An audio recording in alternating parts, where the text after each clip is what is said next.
I'm going to discuss the 2018 Broncos draft class. What is it really the hype they say it is? Is it overhype? I'm not going to go, is it good or bad? I mean, when you're number 5, you should expect some success. So I would say by just being number 5 is kind of a failure in itself to be picking at number 5. Okay? But, you got Bradley Chubb sitting there, Courtland Sutton, Royce Freeman, okay?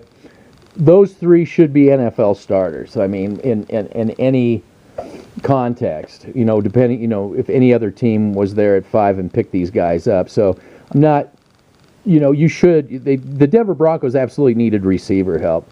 The year before, you had Sanders, and I predicted Sanders would get injured again this year. I didn't know when, but I said at some point he's going to get injured. And thankfully for the Broncos, he was actually just out, because if he's out there hobbling around like he was in 2017 for most of the season, he's just no good. I mean, he can be covered easily, and he was in 2017.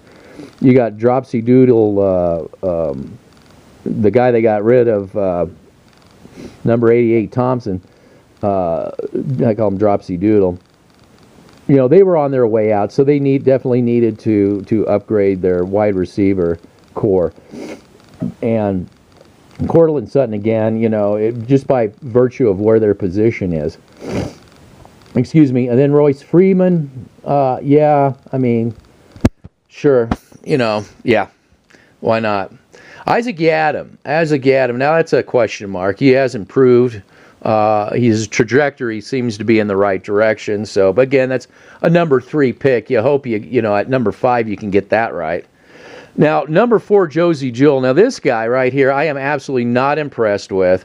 For the simple fact that and again, this is another the sports hype.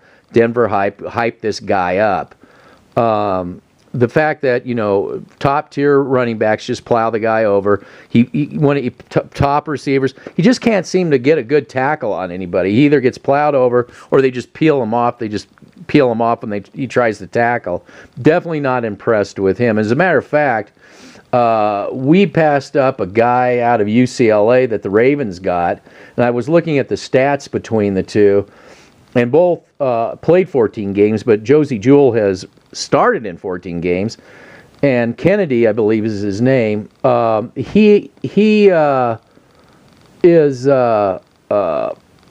doing much better for playing less. He's got 2.5 sacks, 1 forced fumble, which DT Jewell has none of that stuff. He actually has more tackles than DT Jewell, although it's not much more. But again, he's not even starting. So again, I'm disappointed with the DT Jewell pick. I think they could have got the guy from UCLA. Again, let me get that's Kennedy is his name, and I have it. No, I take that back. It's Kenny Young. I'm looking at Kenny Young, and he's with the Baltimore Ravens. Of course, they know how to pick defensive linebackers. And again, not even being a starter, he's managed to get 2.5 sacks, a forced fumble, more tackles than Mr. Jewell, who gets pushed over by top-tier running backs. So you can disagree with me on that one all you want, but I have to see more out of that guy. I'm definitely not convinced that was a good pick. Yeah, I guess. And here's the other thing, too. Because you did better than you have been doing, it doesn't really say much either. For one, you're at number 5. And the second is you've been so monumentally bad as picking, players that even what you call a normal draft seems like, it's just the greatest. We'll see. Like I say, okay, so let's move on. So we got DT Jewell, which I'm not sold on. Deshaun Hamilton. Now here's the thing with the receivers, and this is he seems to be okay. Now the thing about the receiver, and you should never hear with the talk sports radio, is the fact that can a receiver get open a second time? Because a lot of times a quarterback, and I get sick and tired of hearing the dumbasses at Denver Sports Talk. Well, he had a receiver wide open. Yeah, but when your offensive line is one of the worst in the offensive or in the league, your quarterback's got to get off of position. He can't plant his feet. You got to throw with your feet planted correctly. It's called footwork. So yeah, you can have guys open, But if you're getting flushed out and running, well, that doesn't mean anything. And that's what happens a lot of times with Denver quarterbacks is, there is no offensive line help, and it hasn't been there since the early part of Manning's tenure here. And it went down the hill ever since. That's another topic of conversation, the offensive line. But, so at any rate, you got to have a receiver that can get open a second time. And Mahomes is a guy that's been living off of that. So the pocket breaks down, Mahomes runs, and one of their receivers has got to get open again. And it's got to be rather quick, and the window's going to be tight, but you got to be able to do that. Thus far, last year, Sanders being injured, and Demaryius Thomas, he showed no interest of trying to get himself open. So it's going to be up to these receivers. Can you get open when your quarterback's flushed out? Sure, you can catch the ball. Sure, you can get open one time, but it doesn't matter. If your quarterback is under duress, can you get open again and be able to get that ball, or give your quarterback a chance? Excuse me. So we have the next is the 5th round pick is Troy Fumagalli. And this guy, again, the Broncos seem to get injury-prone players. We have yet another tight end, and I realize the tight end position is prone to injury because of the way the playbook is in this day and age. But again, it's yet another tight end who's on the IR. Sam Jones, we have no idea. He hasn't played yet. Even though they need offensive line help, that doesn't really say much for the pick of Sam Jones. I haven't even seen him in as a relief, but then again, offensive linemen tend to need to stay in there because it's almost like a choreograph. So Sam Jones is a question mark. And again, you start getting into 5th, 6th, 7th rounds, it's a crapshoot no matter what team. The inside Barrera, the inside linebacker, no out of Washington, no clue on this guy. Now here's an interesting one. The very last one, David Williams, and this is where it gets troubling. Now they're thin at corner, and you trying to tell me David Williams was a better chance than some corner out there, or somebody it could have been moved to corner. You could have got maybe a safety who could play corner, something like this. Really? Because you passed up on Lindsey Williams, and I understand.